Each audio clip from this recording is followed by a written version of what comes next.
नमस्कार दोस्तों। आज हम बात करने वाले हैं उस चीज के बारे में जिसने हमारी पूरी जिंदगी बदल दी है।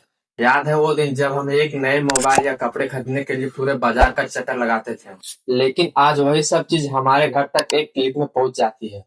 तो हम बात कर रहे हैं ई कॉमर्स के बारे में। तो चलिए अब हम जानते हैं आखिर में ई कॉमर्स है क्या।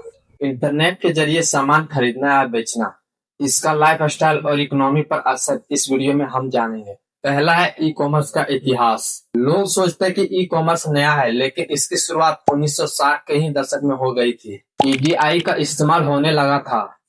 1994 में एक पहली खरीदारी एक पीसी बेची गई थी। वर्ष 2007 में भारत में ऑनलाइन शॉपिंग का दौरा शुरू हुआ।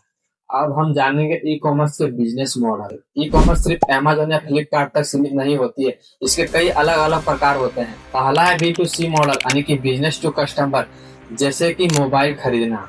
दूसरा है B2B मॉडल यानी कि बिजनेस टू बिजनेस मॉडल, जैसे कि एक कंपनी दूसरे कंपनी को प्रोडक्ट बेचती है।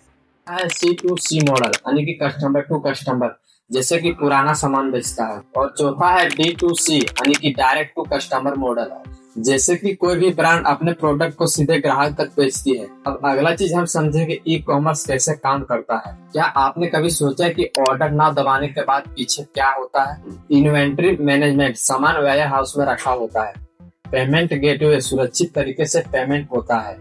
लॉजिस्टिक्स और डिलीवरी, कोरियर कंपनी आपके सामान को आपके घर तक पहुंचाते हैं। कस्टमर सपोर्ट, रिटर्न और रिफंड की सुविधा। अब अगला टॉपिक है फायदे और चुनौतियां। हर चीज के दो पहलू होते हैं, फायदा और नुकसान। अब हम पहले जानेंगे इसके फायदे के बारे में, क्या क्या फायदा होता है। पहला फायदा, इसमें 24 घंटा खरीदारी कर सकते हैं। दूसरा है ग्लोबल एक्सेस, आप गांव में बैठकर दुनिया भर का कहीं का सामान भी मंगा सकते हैं। तीसरा फायदा है कम कीमत, दुकान का किराया नहीं इसलिए सबसे सस्ता। अब हम जानेंगे इसकी चुनौतियां क्या क्या है। पहला है सिक्योरिटी और रिस्क यानी कि डाटा चोरी होने का खतरा। टच या फील नहीं यानी कि कपड़े या जूते ट्राई नहीं कर सकते।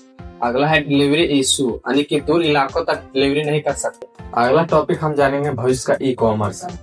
अब हम बात करते हैं भविष्य की ई कॉमर्स और भी स्मार्ट होने वाला है। पहला ये याद या VR, बिना पहने ही चश्मा या कपड़ा ट्राई करना। दूसरा है AI, आर्टिफिशियल इंटेलिजेंट, जैसे कि आपकी पसंद के हिसाब से प्रोडक्ट का सुझाव करना। तीसरा है वॉइस कॉमर्स, जैसे कि एलेक्सा 1 किलो चीनी ऑर्डर करो। चौथा है ड्रोन डिलीवरी, जैसे कि आसमान से सीधे घर तक पार्सल करना। अब अगला टॉपिक हम जानेंगे निष्कर्ष। तो दोस्तों, ई कॉमर्स कोई शॉपिंग नहीं है बल्कि एक डिजिटल शक्ति है।